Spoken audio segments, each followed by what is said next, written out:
இருக்கிற தர்மத்திலேயே சிறந்த தர்மம் இல்லற தர்மம். நான் கல்யாணம் பண்ணிக்கணுமா வேண்டாமான்னு சொல்லி இளகணேசன் குருநாதர்கிட்ட கேட்டேன். இளகணேசன் என்னோட குருநாதர், தம்பி கீழே கட்டு வட்டிங்களா மகிழ்ச்சி.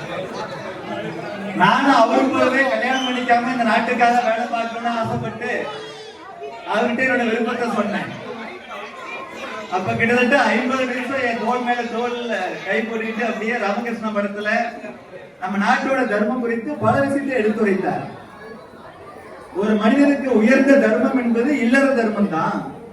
நாட்டுக்கு எப்ப ரொம்ப பிரச்சனை வருதோ அப்ப வேற வேற தர்மத்தை வந்துட்டு கடைபிடிக்கலாம். இந்த மாதிரி இயல்பான காலகட்டங்கள்ல இல்லற தர்மம் தான் சிறந்த தர்மம். ஏன்னா இல்லறத்துல வாழக்கூடிய ஒருத்தர் தான் தனக்காக மட்டும் இல்லாம அடுத்தவருக்காக வாழ முடியும். மற்ற எல்லா தர்மத்தை கடைபிடிக்கக்கூடிய ஆளுமைகளும் இல்லற தர்மத்தை யாரெல்லாம் கடைபிடிக்கிறாங்களோ அவங்கள சார்ந்துதான் இருக்கிறாங்க. அதனால சிறந்த தர்மமான இல்லற தர்மத்துல தான் எல்லாரும் ஈடுபடணும்.